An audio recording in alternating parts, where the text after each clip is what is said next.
नमस्कार दोस्तों, स्वागत है आपका हमारे YouTube channel daily GK dose पे। आज कुछ इम्पोर्टेंट करंट अफेयर्स के साथ आए हम लोग, जो पिछले कुछ दिनों के हैं। ये आज का पर्टिकुलर नहीं है, पिछले कुछ दिनों का करंट अफेयर्स है जो मुझे काफी इम्पोर्टेंट लगा, इसलिए मैं लेके आया। देखते हैं पहले क्वेश्चन की तरफ। हाल ही में वर्ल्ड ग्रीन इकोनॉमी फोरम का शुभारंभ कहाँ किया गया है? ऑप्शन है आपके नई दिल्ली, दुबई, पेरिस या लंदन। अभी हाल ही में ग्रीन इकोनॉमी फोरम का शुभारंभ ऑप्शन नंबर ए दुबई में किया गया है।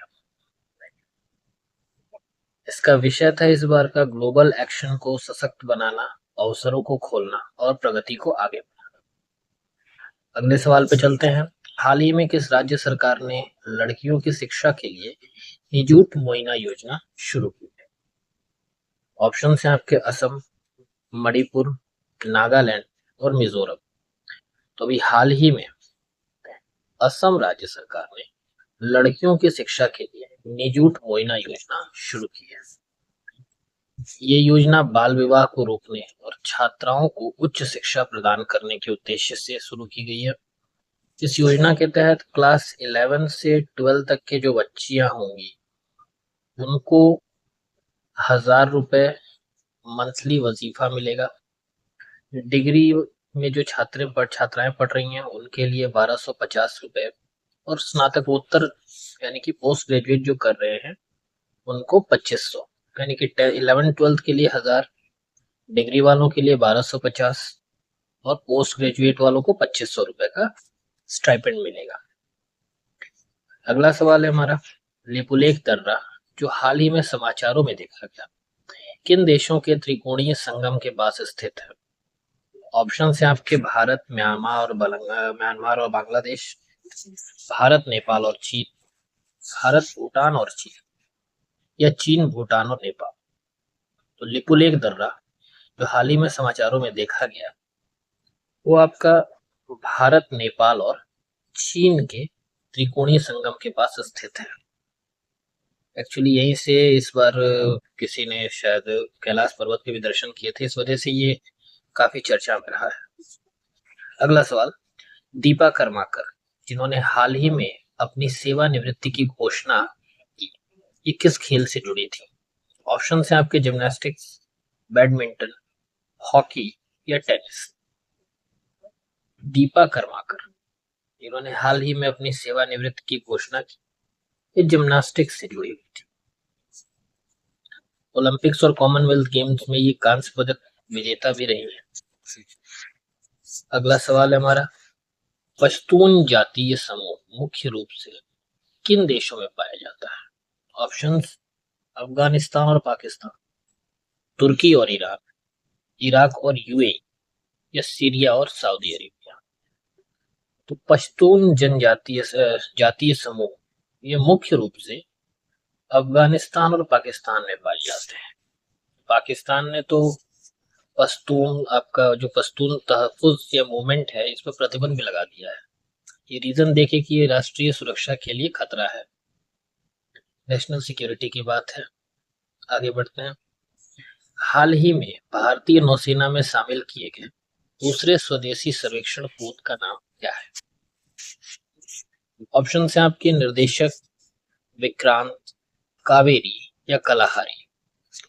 अभी हाल ही में भारतीय नौसेना में शामिल किए गए दूसरे स्वदेशी सर्वेक्षण पोत का नाम निर्देशक है। निर्देशक इसे कोलकाता में गार्डन रिच शिप बिल्डर्स में बनाया गया, और इसमें 80% से अधिक चीजें जो हैं या सामग्री जो भी लगी हैं वो आपका स्वदेशी है, यानी कि भारत में ही निर्मित चीजें हैं। आगे बढ़ते हैं। रातापानी वन्य जीव अभ्यारण्य किस राज्य में स्थित है? ऑप्शन है आपके छत्तीसगढ़, बिहार, मध्य प्रदेश या असम। तो रातापानी वन्य जीव अभ्यारण्य मध्य प्रदेश में स्थित है। मध्य प्रदेश का ये 8वां टाइगर रिजर्व बनने जा रहा है, इसलिए ये इंपॉर्टेंट है खबरों में। अगले सवाल पे चलते हैं। किस मंत्रालय ने हिज्ब उत तहरीर को आतंकी संगठन घोषित किया है? ऑप्शन है आपके रक्षा मंत्रालय, विदेश मंत्रालय, गृह मंत्रालय या कानून और न्याय मंत्रालय। तो हाल ही में हिजब उत तहरीर को रक्षा मंत्रालय ने आतंकी संगठन घोषित किया गया है।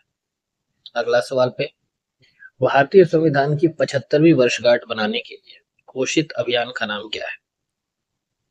ऑप्शन है आपके संविधान जागरूकता अभियान, संविधान महिमा अभियान, लोकतांत्रिक आदर्श कार्यक्रम या इनमें से कोई नहीं। भारतीय संविधान की 75वीं वर्षगांठ बनाने के लिए जो अभियान घोषित किया गया है उसका नाम है संविधान महिमा अभियान। केंद्रीय मंत्री किरण रिजिजू ने 26 नवंबर को संविधान की 75वीं वर्षगांठ के लिए संविधान महिमा अभियान की घोषणा की।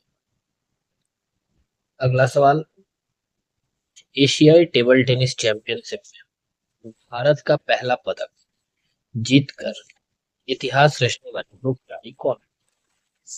ऑप्शन है आपके आइका मुखर्जी और साथ में सुतीरथा मुखर्जी, मधुरिका पाटकर और इंदुपरी, मनिका बत्रा और साथियान या इनमें से कोई।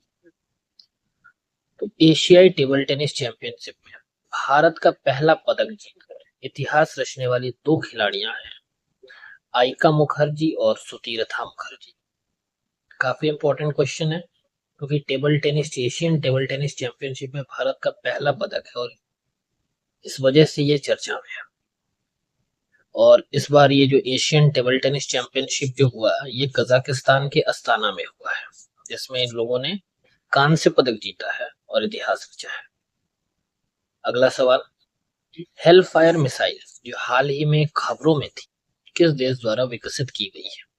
ऑप्शन है आपके भारत, रूस, फ्रांस या यूएसए। तो राइट आंसर हो जाएगा आपका ऑप्शन नंबर डी, संयुक्त राज्य अमेरिका। हेलफायर मिसाइल संयुक्त राज्य अमेरिका द्वारा विकसित की गई है और भारत ने 170 AGM 114R हेलफायर मिसाइल खरीदने के लिए समझौते पर हस्ताक्षर किए हैं। अगले सवाल पे चलते हैं। हाल ही में खोजा गया वह खगोलीय पिंड कौन सा है जो एक दूसरे की परिक्रमा कर रहे दो पूरे बौने तारों का जोड़ा है? ऑप्शन है आपके ग्लिजी 229b, ट्रैपिस्ट 1, पेलास 35 या जो। हाल ही में खोजा गया वो खगोलीय पिंड ग्लिसी 229b है जो एक दूसरे की परिक्रमा करते हैं और दो पूरे पौने तारों का एक जोड़ा है। एक्चुअली ये 30 साल पहले ही खोजा गया था इसको, लेकिन बढ़िया रहा था, लोग इस वजह से नहीं मिल पा रहा था। अगले सवाल पे चलते हैं। समाचार में देखे गए एजोरेस द्वीप किस महासागर में स्थित है? ऑप्शन है आपके आर्कटिक महासागर, अटलांटिक महासागर, प्रशांत महासागर या हिंद महासागर। तो एजोरेस द्वीप जो है वो आपका अटलांटिक महासागर में। पुर्तगाल के एजोरेस द्वीप की जो क्षेत्रीय सभा ने उत्तरी अटलांटिक में सबसे बड़े संरक्षित समुद्री क्षेत्र को मंजूरी दी है, इस वजह से ये द्वीप चर्चा में है। अगला सवाल है हमारा, भारत में अगली पीढ़ी के मिसाइल पोतों के निर्माण की जिम्मेदारी किस शिपयार्ड की है? यानी कि नेक्स्ट जनरेशन जो मिसाइल्स हैं उनके लिए। ऑप्शन है आपके Cochin shipyard limited, Hindustan shipyard limited, Mazagon dock ship builders या शिव हो गया शिप बिल्डर्स होगा, शिप SHIP शिप बिल्डर्स या इनमें से कोई नहीं। तो भारत ने अगली पीढ़ी के मिसाइल पोतों के निर्माण की जिम्मेदारी कोचिन शिपयार्ड लिमिटेड को दी है और इसके लिए 9,805 करोड़ की लागत से बनाया जाएगा ये मिसाइल पोत। अगला सवाल, भारत और सिंगापुर के बीच 12वें संयुक्त सैन्य परीक्षण JMT अभ्यास का आयोजन कहाँ किया गया है? ऑप्शन है आपके air force station Bidar Karnataka, air force station Kalaikunda Paschim Bangal, air force station Begumpet Telangana या इनमें से कोई। तो हाल ही में भारत और सिंगापुर के बीच 12वें संयुक्त सैन्य प्रशिक्षण JMT अभ्यास का आयोजन? एयरफोर्स स्टेशन कलाईकुंडा, पश्चिम बंगाल में। तो ये थे आज के 15 टॉप मोस्ट इंपॉर्टेंट क्वेश्चंस जो हर पीसीएस और वनडे एग्जाम्स के लिए काफी इंपॉर्टेंट है। उम्मीद करता हूँ क्लास आपको अच्छी लगी होगी और ऐसे ही क्वेश्चंस के लिए जुड़े रहिए हमारे साथ। चैनल को सब्सक्राइब करना नहीं भूलिएगा और बेल आइकन जरूर दबाइए। धन्यवाद।